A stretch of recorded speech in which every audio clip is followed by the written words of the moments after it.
하나님 말씀 같이 봅시다. 사도행전 9장 우리 1절에서 22절까지 말씀 같이 봉독하겠습니다. 자, 우리 같이 한 목소리로 사도행전 9장 1절에서 22절 같이 봉독합니다. 제가 한 절 읽고 여러분이 한 절 읽고 교독하겠습니다. 사울이 주의 제자들에게 대하여 여전히 위협과 살기가 등등하여 대제사장에게 가서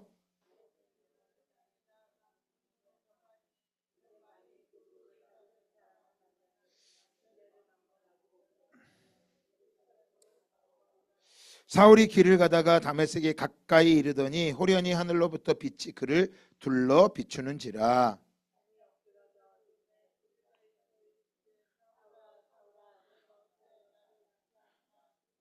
대답하되 주여 누구시니까? 이르시되 나는 내가 박해하는 예수라.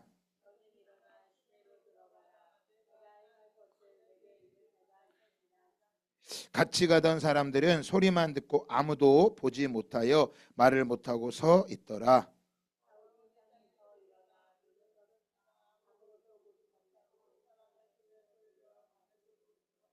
사흘 동안 보지 못하고 먹지도 마시지도 아니하니라.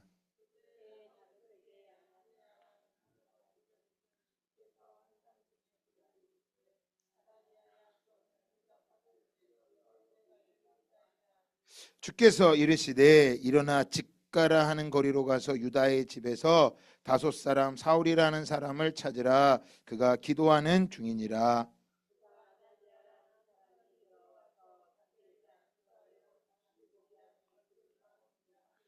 아나니아가 대답하되 주여 이 사람에 대하여 내가 여러 사람에게 듣사온즉 그가 예루살렘에서 주의 성도에게 적지 않은 해를 끼쳤다 하더니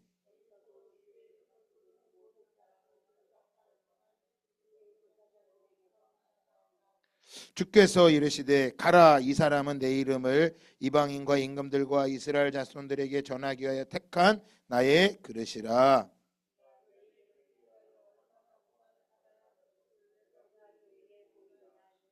아나니아가 떠나 그 집에 들어가서 그에게 안수하여 이르되 형제 사울아 주 곧 내가 오는 길에서 나타나셨던 예수께서 나를 보내어 너로 다시 보게 하시고 성령으로 충만하게 하신다 하니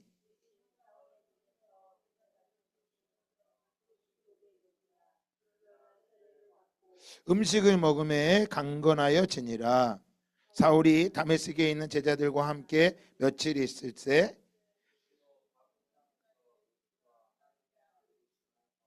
듣는 사람이 다 놀라 말하되 이 사람이 예루살렘에서 이 이름을 부르는 사람을 멸하려던 자가 아니냐. 여기 온 것도 그들을 결박하여 대제사장들에게 끌어가고자 함이 아니냐 하더니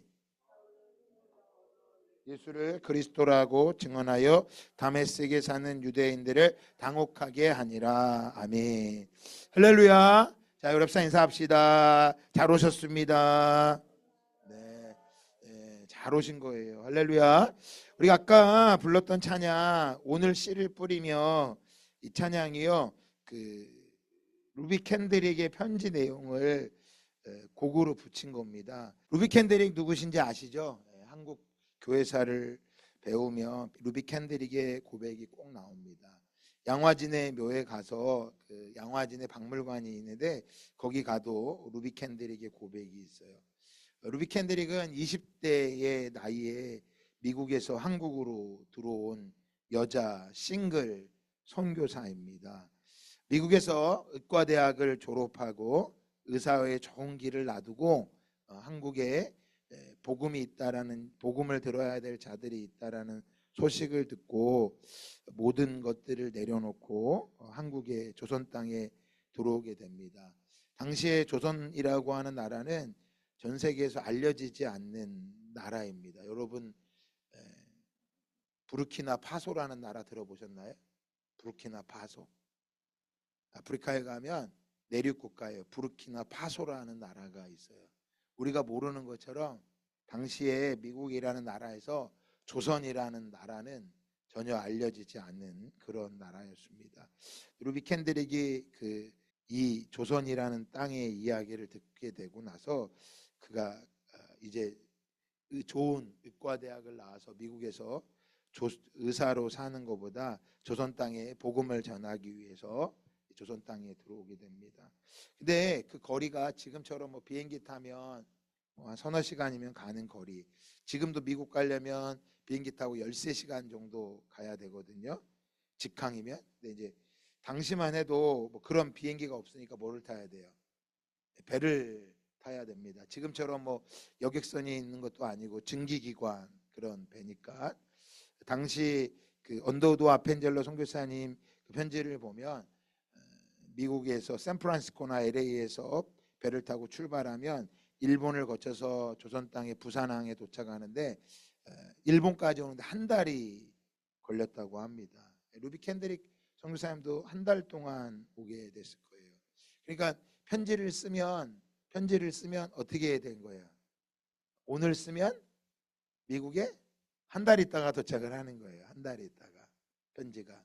그러니까 부모님에게 선교 편지를 쓰면 한 달 있다가 이렇게 도착하는데 또 미국에서 제가 루비 캔들의 고향은 안 알아봤는데 한번 알아봐야 되겠네. 루비 캔들의 고향이 어딘가? 그러면은 서부에서 또 다시 이제 가져가려면 35일, 40일 동안 편지가 쓰는 거죠. 35일, 40일 동안이 지나면 이제 그 부모님에게 편지가 오는 거예요. 그럼 또 반대로 부모님이 편지에 답장을 이렇게 딱 보내면 얼마 만에 오는 거예요. 그럼 또 그만큼 시간이 걸리는 거예요. 우리가 조금 전에 한번 띄워보실래요? 오늘도 씨를 뿌리며. 이 찬양은 루비 캔드릭의 마지막 편지 내용이거든요. 그래서 그가 마지막 편지의 내용을 이렇게 말하죠. 내게 만약 1000개의 목숨이 있다면 그 모두를 조선해 주겠습니다. 저는 이 땅에 저의 심장을 묻겠습니다. 바로 이것은 제가 조선을 향해 가지는 열정이 아니라 하나님께서 조선을 향해 가지는 열정이라는 것을 알게 되었습니다. 마지막 편지를 쓰는 거예요. 이 편지를 쓰고 부모님에게 편지를 보낸 거죠. 그래서 그 내용을 좀 보면 자기가 이 조선 땅에 오기 전에 씨를 봉숭아 씨가 좀 그런 씨를 뿌려놨는데 그 씨가 지금 많이 자랐을 것 같아요. 이 땅에 자신이 이 씨를 뿌리면 거기에 있는 씨 뿌리는 것처럼 그 집 앞에 꽃이 만발하는 것처럼 이 땅에도 이제 복음으로 만방하게 가득 차게 될 것입니다. 그러면서 이곳 조선 사람들은 열정이 있습니다. 예배를 드리기 위해서 심리가 4km거든요.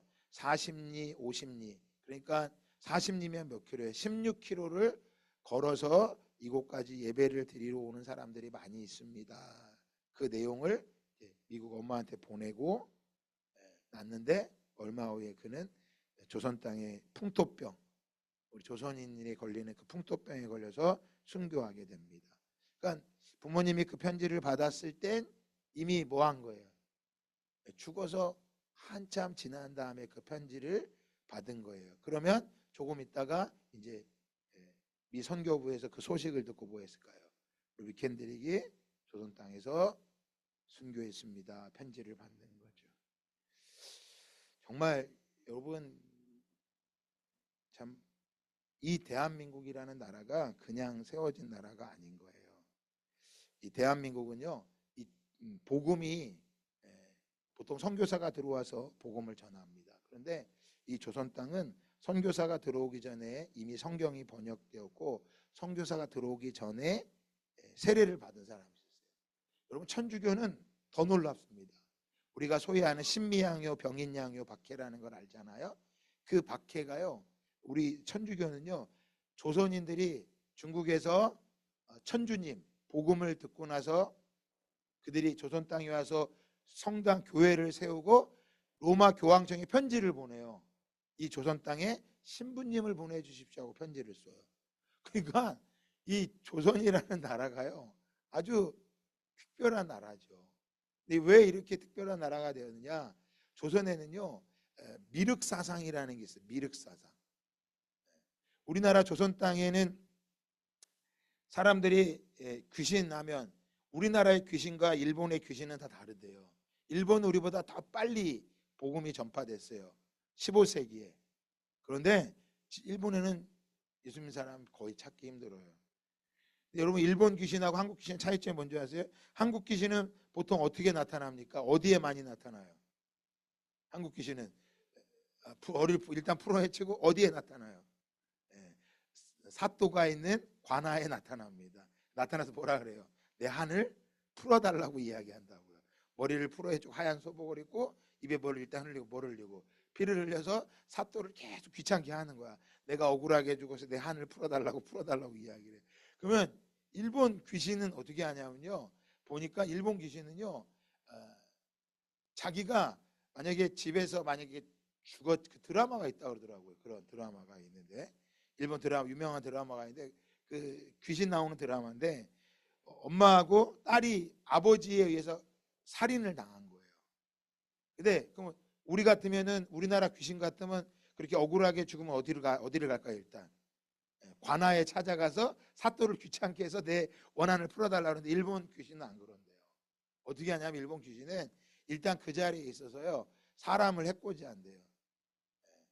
이 집에, 만약에 그 집에 죽은 집에서 계속 머물러서 사람들이 찾아오면 그 사람도 똑같이 괴롭히고 고달프게 죽게 만든대요. 일본하고 우리 한국 귀신은 다른 점이 바로 그 점이라고 합니다.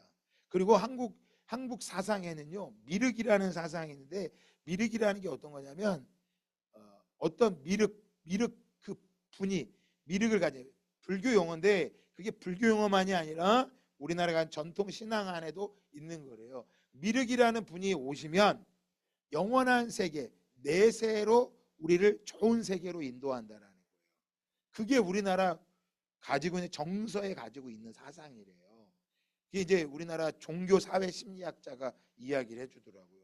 근데 자 보세요. 미륵 사상을 딱 들으면은 우리한테 누가 기억이 나요?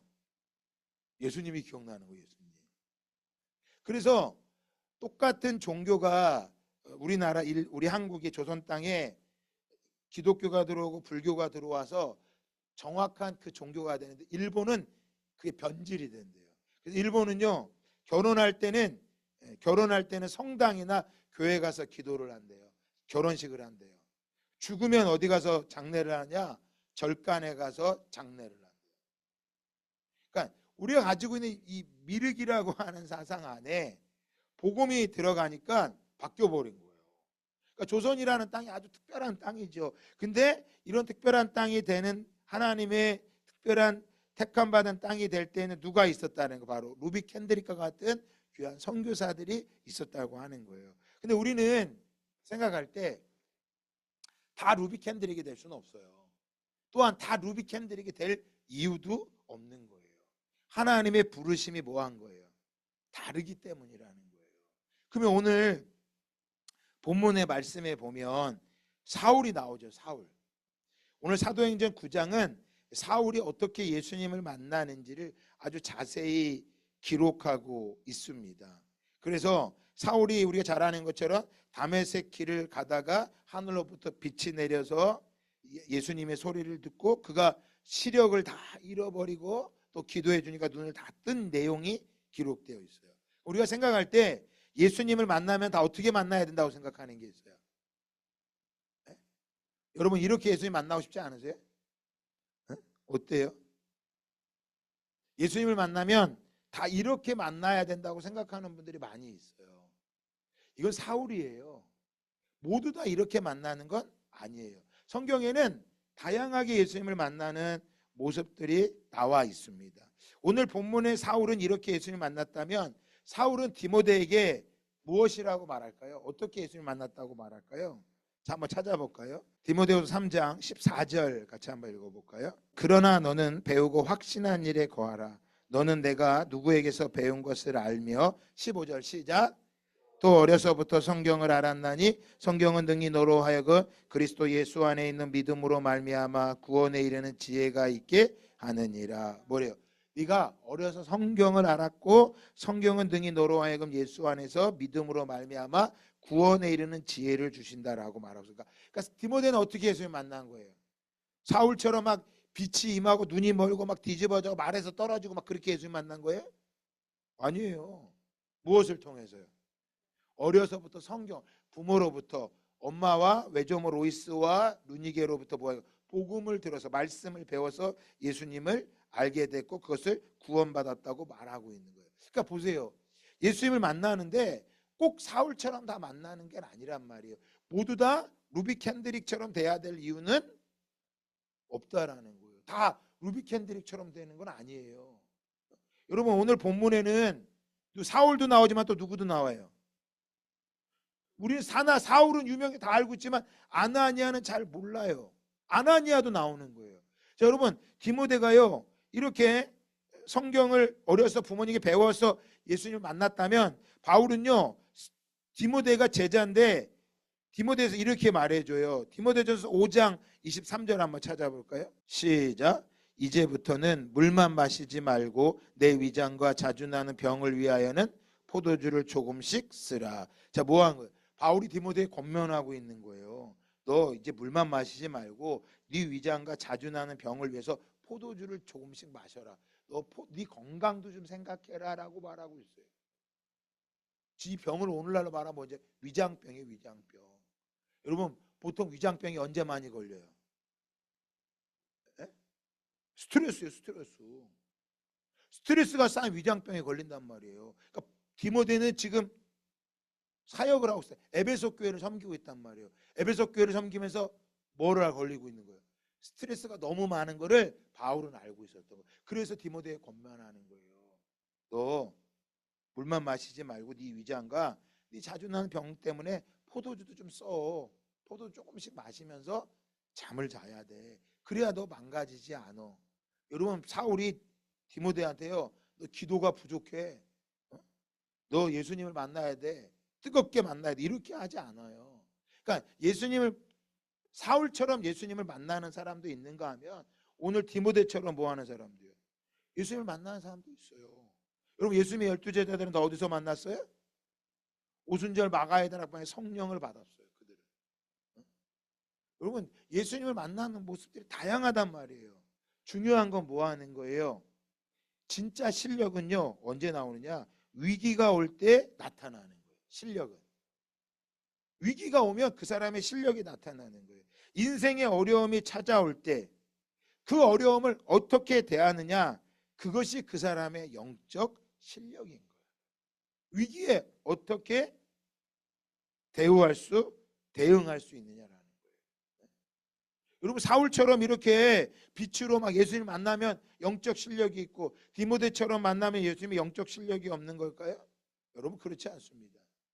제가 참 최근에 이렇게 좀 깨달은 게 하나 있는데, 제가 운동을 하면서 좀 테니스 운동을 하면서 좀 깨달았는데, 우리가 생각할 때요 좀 잘하면 좋겠는데 어떤 것도요 한 번에 잘 되는 건 없어요. 몸에 근육이 붙으려도 어떻게 해야 돼요? 시간이 걸려요. 오랜 시간 해야지만 몸에 근육이 붙어요.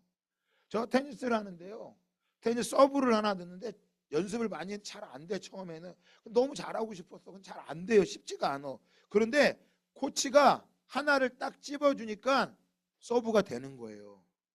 제가 그때 하나 느꼈어요. 아, 왜 하나님이 주의 종들을 세웠는지 알겠는 거야. 자기 혼자서 아무래도 몰라. 반복한다고 하면 할수록 더 힘들고 나중에 좌절하게 되더라고. 그런데 딱 몇 번 해보라 그래. 코치가 딱 하니까, 목사님 이거 고치시면 됩니다. 이렇게 해보세요. 딱 한 번 딱 찝어주니까요, 그걸 제가요 만약에 이거 아니에요 이렇게 하는 거 했다 그러면 지금도 똑같을 거야. 그런데 돈을 내고 코치가 가르쳐 주니까 그 말을 뭐 한 거야? 딱 받아들인 다음에요 몇 번 딱 하니까요 안 되던 게 되더라니까. 제가 그때 느꼈어요. 신앙생활도 이런 거구나. 내가 예수님 처음 만나고 나면 나머지는 거저 쫙 되는 줄 알았더니 그거 아니에요. 뭐 해야 돼요? 실패하고 좌절하고 뭐 하는 거예요? 넘어지는 속에서 뭐 하게 되는 거예요? 우리가 잘할 수 있다라는 거예요. 그래서 우리가 늘 이기며 살면 좋겠지만, 우리의 삶이 늘 이기고 또 이기면 좋겠지만 늘 이기며 살 수는 없는 겁니다. 여러분 오늘 본문에 우리가 말씀을 듣던 사울이요 다 이겼다고 말할 수 있어요? 우리가 바울이 어떻게 바울이 된지를 우리가 알고 있으니까, 어떤 선교사 된지 알고 있지만, 여러분 바울이 모든 선교에 다 성공한 거 아니었어요. 그가 많은 핍박과 어려움도 당하고, 데살로니 같은 경우는 뭐 합니까? 루비 캔드릭 같은 경우 거기서 순교했는데요. 데살로니가에서요, 바울은 뭐 합니까? 도망도 갑니다. 거기 있었으면 죽었을 거예요. 근데 또 반대로 뭐예요? 갈라디아에서는요, 거의 죽을 뻔했다가 사실은 죽은 거예요. 근데 하나님이 다시 살리셨어요. 그러니까 하나님은 그분의 주권과 그분의 뜻 가운데 한 사람 한 사람을 그곳에 맞춰서 움직이고 사용하시는 거예요. 그래서 우리가 자꾸 기회를 놓치게 됩니다.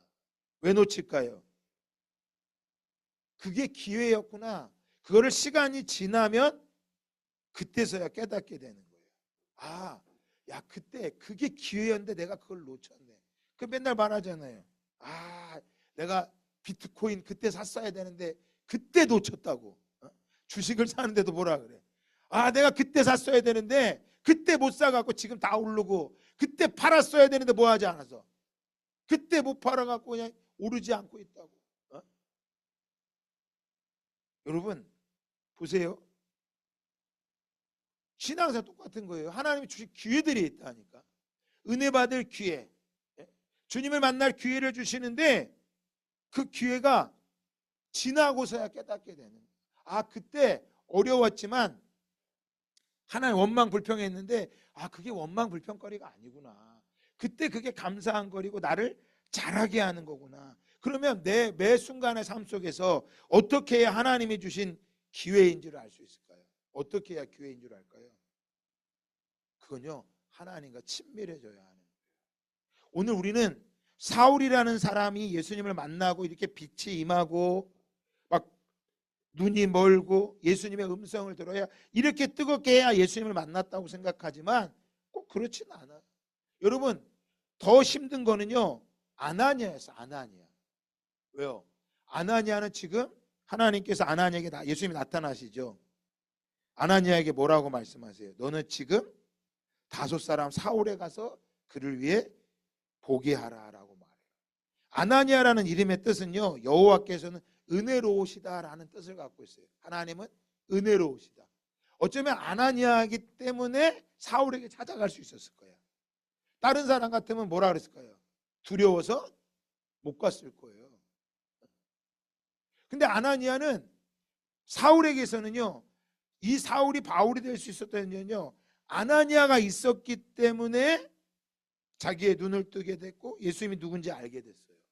또 사울에게서 사울이 사역하는데 아주 중요한 사람 한 사람이 또 있죠. 누구였을까요? 누구예요? 바나바예요. 따라서 바나바. 바나바였단 말이야.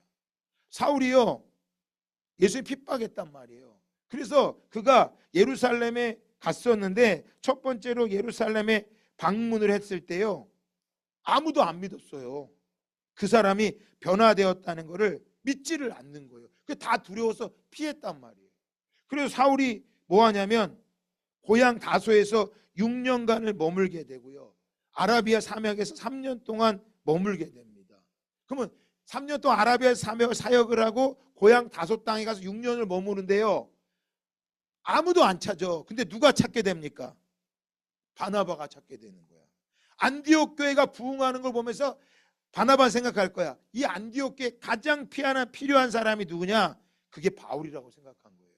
그래서 바나바가 고향 사울이 있는 고향 다소에 가서 사울을 데리고 옵니다. 그 6년 만에 데리고 오는 거예요. 그러니까 예수님을 만나고요, 이 사도행전 9장에서 예수님을 만나고요, 9년이 지난 이후에 사울은 뭐 하게 되는 거예요? 그리고 안디옥에서 1년을 사역한 이후에 10년이 지나서야 그가 선교의 길을 들어가게 됩니다. 그러니까 사울이라고 하는 한 사람이 예수님을 만났다고 끝나는 게 아니라니까. 누가 있어야 돼요? 돕는 아나니아가 있어야 되고 돕는 바나바가 있어야지만 뭐를 할 수 있는 거야? 하나님의 역사가 이루어지는 거야. 그러니까 우리의 삶 속에 뭐 하는 거예요? 기회가 있는데 기회를 자꾸 놓친다면 어떻게 되겠어요? 매일 후회만 하는 거죠. 그래서 여러분, 기회를 알 수 있으려면 어떻게 해야 될까요? 하나님과 친밀해져야 돼. 내 인생에 기회가 없다고? 아니에요. 사람들은 말하죠. 인생에 살면서 몇 번의 기회는 있대. 살면서 3번의 기회는 있대. 근데 그 세 번의 기회가 왔는지 안 왔는지도 모르고 뭐 하게 될 때 흘러가게 되는 거야. 그리고서 말하죠. 하나님은 나를 안 사랑하신다고. 그렇지 않아요. 반드시 뭐가 있어요? 기회가 있어요. 근데 그 기회를 포착하고 내게 기회라는 걸 알려면 뭐 해야 돼? 하나님과 친밀해져야 돼. 그래서 하루 중에 하나님과 보내는 시간이 없다면 하나님이 주시는 기회를 알 수가 없는 거예요. 여러분 오늘도요 저희 교회 제가 감사노트, 여러분 감사노트 다 쓰고 계시죠? 쓰세요. 너무 좋아요. 저도 감사노트를 쓰는데 하루가 될 때마다 오늘은 어떤 감사를 쓸까 생각을 하는데 오늘은 감사일기 쓰면 오늘 최고로 감사한 날이야. 왜? 제가 오늘이요 교회에 차단기가 망가진 거예요. 교회 차단기가. 그리고 이 차단기가 플러그마다 다 연결되어 있는 게 있는데 목양실에 전기 판넬하고 연결되어 있어갖고 이 차단기가 떨어지는 바람에 목양실에 전기 판넬이 안 들어오는 거예요. 그러면 그걸 고치려고 그러면 이제 부르는 게 값이야. 전기는요. 부르는 게 적어도 30만 원, 50만 원 들어. 근데 지금 할 게 얼마나 많은데 교회 재정을 그걸 쓰기가 그런 거예요. 그리고 그러면 안 쓰면 어떻게 해야 돼요? 추운 냉방에서 자야 돼. 그런데 딱 안 되는데 제가 전에 우리 교회 이 옆에 건물에 이 청소년 센터를 할 때 전기 공사를 할 때 그 센터 전기 공사할 때 알게 된 분이 한 분 계세요. 권사님이세요. 부평감리의 권사님인데 그분이 전기를 하신 분이야. 그리고 저희 교회 처음에 오셔서 전기 떨어질 때 그걸 도와주셨는데 오늘 그분이 생각이 난 거예요. 제가 그분한테 서로 연락도 하고 기회를 늘 갖고 함께 교제를 했거든요. 그래서 오늘 연락을 드렸더니 권사님 차단기가 떨어지는데 어떻게 해야 됩니까? 방법을 좀 가르쳐 달라고. 그렇게 해봤는데 그래 또 떨어지는 거야. 권사님 또 떨어진다 어떡하죠? 제가 그 목양실에서 잠을 자고 있는데 새벽 기도하고 늘 교회에서 잠을 자는데 이거 떨어져갖고 이제 어떻게 될지 모르겠어요. 그랬더니 권사님이 알았어요 그러는 거예요. 그러더니 3시 반쯤 돼서 갑자기 교회 앞에 문 앞에 찾아오셨어. 그래가지고요 전문가야. 전기 이 차단기를 딱딱 만지니까요 싹 꽂혔어. 싹 꽂혔어. 야, 하나님 주신 기회인 거예요 저한테는. 여러분 우리의 삶 속에서요 하나님을 의지하고 기다려야 되는 것은요 하나님이 준 기회가 있다라는 것을 믿기 때문인 거야. 요셉이 뭐 했어요? 팔려갔잖아요. 보디발의 집에 가서 뭐 하게 됩니까? 종살이 하는데 거기서 잘 데리고 괜찮은 줄 알았더니 그 우울증에 걸린 그 보디발의 아내가 요셉을 유혹하니까 요셉이 안 하고 도망가니까 그거 모함해갖고 어디 가요? 감옥에 들어가잖아요. 여러분 그렇게 올라가 다시 떨어지고 나면요 하나님 원망할 거야. 그런데 요셉이 뭐 합니까? 그 기회를 잃어버리지 않아요. 거기도 그 모든 세상의 모든 일은 하나님의 계획 안에 있기 때문에 여러분 그 모든 일이 계획 안에 있기 때문에 우리는 뭐예요? 기회가 오고 안 오고 그것보다 더 중요한 거는 매 순간 성실하게 하나님과 동행하며 하나님과의 친밀감을 뭐하지 말아야 돼요? 버리지 말아야 돼요. 여러분 오늘 본문의 아나니아는요 왜 하나님께서 사울 같은 사람에게 아나니아를 붙였을까요? 바로 아나니아는 하나님의 계획이 있다는 걸 믿고 하나님의 말씀 앞에 뭐 하게 됩니까? 순종하는 사람이 되었던 거예요. 그래서 15절, 자 우리 사도행전 9장 15절 한번 읽어볼까요? 시작. 주께서 이르시되 가라, 이 사람은 내 이름을 이방인과 임금들과 이스라엘 자손들에게 전하기 위하여 택한 나의 그릇이라. 예수님 뭐라 하세요? 가라. 여러분 아나니아가 기도하가 예수님에 대해서 그 사울이 어떤 사람인지 얘기하죠. 그는 대상의 권한을 갖고 와서 우리를 핍박하는 사람입니다. 핍박하는 사람입니다 라고 이야기하니까 예수님 뭐라 하세요? 가라. 이 사람은 내 이름을 이방인과 임금들과 이스라엘 자손들을 전하기 위해 택한 나의 그릇이니까 너는 그에게 가라. 그랬더니 어떻게 했어요? 17절 읽어볼까요? 시작. 아나니아가 떠나 그 집에 들어가서 그에게 안수하여 이르되 형제 사울아 죽은 내가 오는 길에 나타나셨던 예수께서 나를 보내어 너로 다시 보게 하시고 성령으로 충만하게 하신다 하니 아나니아가 뭐야? 즉시 떠나죠. 여러분 다 사울이 될 필요 없단 말이에요. 아나니아 같은 사람도 있어야 되는 거예요. 다 루비 캔드릭이 될 필요 없어요. 여러분 루비 캔드릭을 뭐 하는 사람도 있어야 돼요. 보내는 사람도 있어야 되는 거야. 우린 자꾸 사울에게만 집중하는데 오늘은 좀 아나니아에게 집중하고 싶은 거예요. 아나니아는 뭐 했어요? 하나님이 자신에게 주신 그 기회를 뭐 하지 않았어요? 놓치지 않은 거예요. 만약에 그때 아나니아가 뭐라 그랬? 이렇게 말할 수 있잖아요. 아 예수님 안 됩니다. 아 그 가면요 나 죽습니다. 그는요 예루살렘에서 권력을 가지고 우리 다 죽이려고 하는 사람입니다. 그 속이려고 하는지 모릅니다. 안 됩니다. 이렇게 말할 수도 있죠.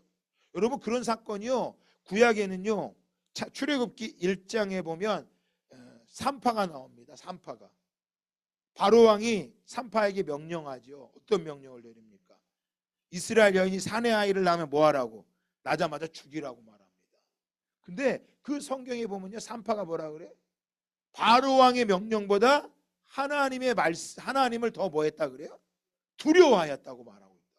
그게 산파의 기회였던 거예요. 그게 그때 만약에 바로 왕의 명령을 듣고 아들들을 남 사내 아이를 다 죽였다면 산파는 어떻게 됐을까요?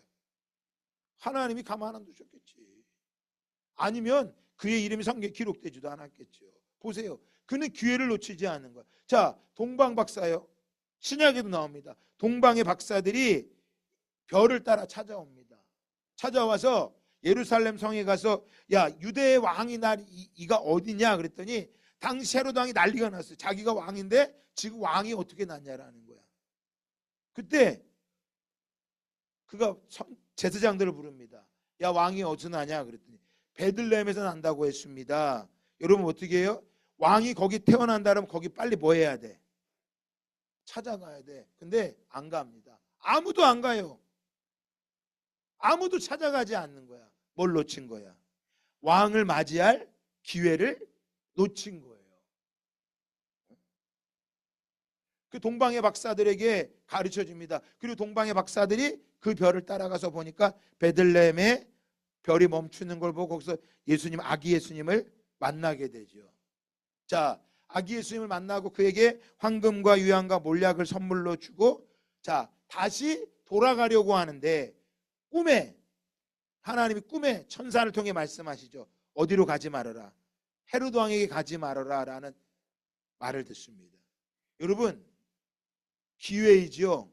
다시 헤로드 왕에게 돌아가면 뭐 할 수 있을까요? 선물을 받을 수도 있죠. 왕에게 알려줬어요. 정보를 제공했으니까. 그런데 동방의 박사들은 뭐 합니까? 헤로드 왕의 명령보다 누구의 명령을? 하나님이 보여준 그 꿈을 따라 다른 길로 돌아가게 됩니다. 이후에 어떻게 됩니까? 헤로드 왕이 자기가 속은 줄 알고 베들레헴 근방의 사내 아이를 다 죽이게 됩니다. 여러분 이게 기회인 거예요. 하나님과 친밀함이 있으면 그 계획 안에서 우리가 살아갈 수가 있는 거예요. 그래서 매 순간 우린 뭐 해야 됩니까? 우리가 늘 이기며 살 수는 없지만 적어도 우린 뭐 할 수 있어요? 하나님의 뜻을 알고 그 말씀에 순종하며 따라합시다. 성장하며 갈 수 있다. 예, 성장하며 갈 수 있는 거예요. 우리가 많은 상처가 있고 넘어져서 믿음의 흉터가 많고 그거는요 우리에게 증거인 거예요. 열심히 살아왔다는 증거인 것입니다. 만약에 상처가 없다 열심히 안 살 수도 있어요. 내가 열심히 살아왔기 때문에 나한테 뭐가 있는 거야? 상처도 있는 거야. 공부를 열심히 했기 때문에 뭣도 있는 거예요? 좌절도 있는 거야. 열심히 하면서 좌절이 있는 거지 열심히 안 한 사람에게 뭐가 좌절이라는 거를 모르는 거죠. 세상은요 내가 원하는 대로 전혀 움직이지 않습니다. 세상을 살다 보면 흠집도 있고 상처도 있습니다. 그런데 여러분 잘 보셔야 돼요. 자, 똑같은 회도요. 자연산이 맛있대요. 양식이 맛있대. 다시 한번 물어볼게요. 양식회가 맛있대요? 자연산회가 맛있대요? 왜 자연산회가 맛있대요? 예?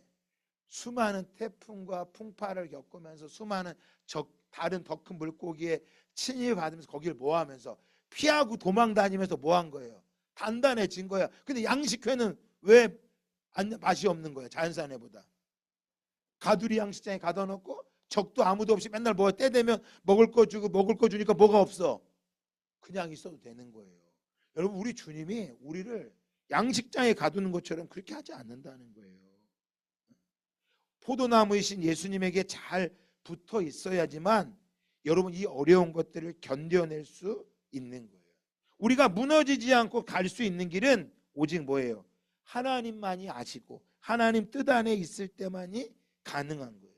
그래서 이미 내가 무너졌어. 여러분, 오늘 본문에 나오는 사울이요, 뭐 한 거예요? 눈이 멀었어요. 여러분, 이게 우리가 사울이 어떤 인물을 아니까 사울이 대단하다고 말하지만 요 본문을 딱 끊어서 누구한테 믿지 않는 사람이 주면요, 믿지 않는 사람들이 뭐라 그럴 것 같아? 야, 이런 예수 같으면 나 안 믿을 거야. 이렇게 얘기할 거예요.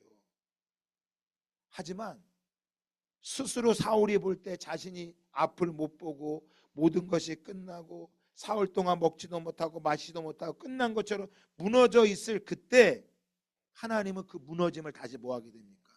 사용하여서 세우신 하나님을 보게 되는 거예요. 누구를 통해 하신 거예요? 아나니아라는 사람을 통해서 그 일을 행하신 거예요. 그래서 어떤 사람은 사울같이 쓰임받는 사람도 있고 어떤 사람은 아나니아처럼 쓰임받는 사람도 뭐 하는 거예요? 있는 거예요. 중요한 건 뭐 하는 거예요? 기회를 놓치지 않기를 주님의 이름으로 축복합니다. 여러분, 중요한 것은 무엇인 거예요? 늘 이길 수는 없어. 하지만 그 속에서 우리가 날마다 뭐 하기만 하면 돼요? 성장하며 나아가는 저와 여러분 다 되기를 예수 그리스도의 이름으로 축복합니다. 그래서 여러분, 오늘 본문에 사울을 보면 그가 정말 위협과 살기가 등등해서 대지장에 가서 주의 제자들을 다 잡으려고 쫓아가고 있죠. 그런데 그에게 뭐예요? 3절에 보니까 호련히 하늘로부터 빛이 그를 둘러 비추는지라. 여러분, 그가 걸어가는데 빛이 비추고, 자, 4절 다 같이 한번 읽어볼까요? 시작. 땅에 엎드러져 들음에 소리가 있어 이르시되 사울아 사울아 네가 어찌하여 나를 박해하겠냐 하거늘. 자, 빛 가운데서 소리가 들렸어요. 어떤 소리요? 사울아 사울아 네가 어찌하여 나를 박해하느냐. 그가 얘기하죠. 대답하되 주여 누구시니까? 이르시되 나는 내가 박해하는 예수라. 너는 일어나 시내로 들어가라. 내가 행할 것을 내게 이를 자가 있느니라 하시니. 자, 우리 7절이 중요한데 같이 한번 읽어볼까요? 시작. 같이 가던 사람들은 소리만 듣고 아무도 보지 못하며 말을 못하고 서 있더라. 자, 뭐 한 거예요? 같이 가던 사람들은 소리만 들었어요. 근데 그 소리도 어떤 소리예요? 천둥번개 같은 소리라고 생각을 했지만 사울은 뭐예요? 분명하게 소리를 들었죠. 그는 분명하게 빛을 보았습니다. 여러분, 하나님의 말씀을요, 분명한 소리로 들을 수 있기를 바랍니다. 그저 스쳐 지나가듯 듣는 것이 아니라요, 그 말씀 안에 담겨져 있는 하나님의 뜻, 하나님이 우리에게 주신 기회를 놓치지 않기를 바랍니다.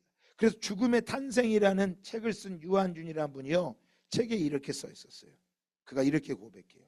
사랑하면 알게 되고 알면 보이나니 그때 보이는 것은 전과 같지 않으리라. 아주 중요한 말. 사랑하면 알게 되고 알면 보일 것이다. 그때 보이는 것은 전과 같지 않을 것이다. 여러분, 사울이요, 이렇게 열심히 했던 것은 그가 잘못된 열심을 가지고 했던 거였어요. 그런데 그가 뭐 한 거예요? 예수님을 통해 빛을 보게 되었죠. 그러니까 그의 인생은 뭐 하게 됩니까? 전과 완전히 다른 인생을 살아가는. 그러니까 사랑하면 알게 되고 알면 보이는 거예요. 그러니까 이 전에 사울이 알고 있던 그 하나님이 아니라 이제 뭐 하는 거예요? 새롭게 하나님이 그에게 비춰 주신 거죠. 자, 이걸 뭐라고 말하느냐? 조명이라고 말하는 거예요. 우리의 신앙이요, 하나님이 조명해 주셔야 돼. 그러려면 조명을 받으려면 우리 안에 어떤 마음이 있어야 돼요? 사랑하는 마음이 일어나야 돼. 하나님을 사랑합니다. 하나님을 사랑합니다 라고 고백할 때 하나님께서 우리에게 자신을 뭐 해주시는 거예요? 보여주시는 거야. 이 하나님이 보여주실 때 이게 우리의 믿음이 되는 거예요. 내 열심이 아니라 그분이 우리에게 비춰주시는 거야. 그분이 우리에게 보여주실 때 우리는 뭐 하는 거예요? 전과 같지 않는 삶을 살아가는데 오늘 사울이 어떻게 됩니까? 이후에 예수님을 만나고 그의 눈을 뜨고 나니까 자 어떻게 되는지 읽고 마치도록 할까요? 자 20절 같이 한번 읽어봅시다. 시작. 즉시로 각 회당에서 예수가 하나님의 아들이심을 전파하니 뭐라 그래요? 그가 새로운 걸 봤지요. 보이는 것이 전과 같지 않았어요. 이전에는 예수를 박해하던 사람이었다면 이제는 어떻게 된 거야? 예수를 전하는 사람으로 바뀌게 된 거야. 자 22절 읽어볼까요? 시작. 사울은 힘을 더 얻어 예수를 그리스도라고 증언하여 다메섹에 사는 유대인들을 당혹하게 하였다 그랬어요. 보세요. 여러분 사랑하고 더 큰 걸 보고 나니까 뭐 하게 됩니까? 그의 삶이 뭐 한 거예요? 바뀐 거예요. 예수를 박해하던 사람이 아니라 예수를 전하는 사람이 된 거예요. 여러분 인간이요, 우리 사람이 헛된 것을 구하며 살아가게 되면요 누구처럼 핍박하는 사람이 되지만 우리가 하나님 안에 머물면 하나님이 주시는 걸 먹으면요 핍박하는 삶이 아니라 예수를 증거하는 삶을 살아가게 돼요. 그러니까 오늘 사울이 왜 이렇게 뜨겁게 예수님을 만났나? 여러분 이것이 중요한 것이 아니라 그가 예수를 만난 이후에 어떤 삶을 살아갔는지, 또한 이가 예수를 만나는데 누가 그를 도움을 주었는지, 누가 그에게 기회를 주었는지, 오늘 저와 여러분에게도 뭐예요? 기회를 주시는 하나님. 기회를 주세요. 여러분 그 기회는 어떻게 잡을 수 있다고요? 하나님과의 친밀함이에요. 친밀함. 그래서 여러분 날마다 말씀을 읽읍시다. 말씀을 읽읍시다. 여러분 감사 노트를 기록해야 됩니다. 그래야지만 뭐 하지 않아요? 기회를 놓치지 않는 거예요. 행복한 하루라는 책을 쓴 바넷 깁슨 박사님이 이렇게 이야기했어요. 당신이 손 안에 얼마나 많은 것을 쥐었는지, 내 안에 손에 얼마나 많은 것을 쥐었는지, 이것은 그대의 행복과 아무런 관계가 없다. 그러니까 많이 지으면 행복하고 적게 지으면 행복하지 않는 게 아니라는 거예요. 내가 원하는 걸 가지면 행복하고 원하지 않는 걸 안 가지면 행복한 게 아니라 그 사람의, 우리의 마음속에 감사가 없다면 당신은 파멸의 도를 젓고 있는 것입니다.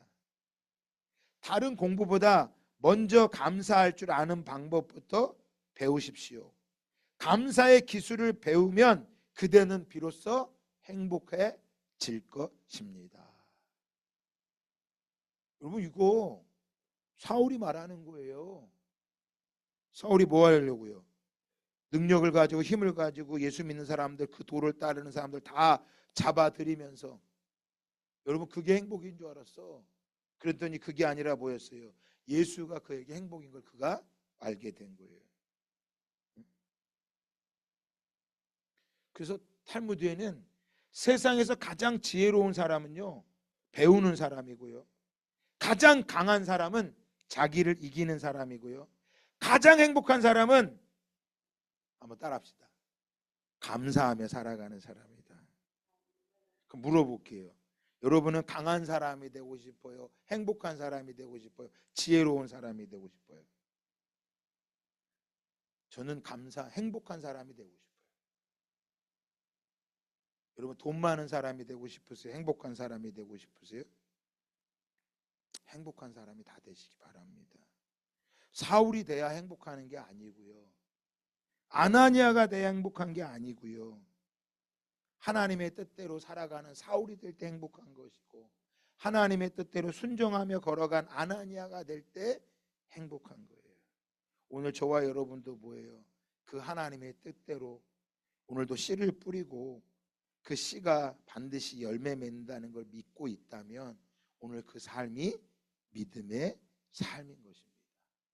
다 사울이 될 필요도 없고 다 아나니아가 될 필요도 없고 이들이 걸어갔던 그 믿음의 씨앗을 하나하나 심으면서 달려갈 수 있는 저와 여러분 다 되기를 예수님의 이름으로 축복합니다.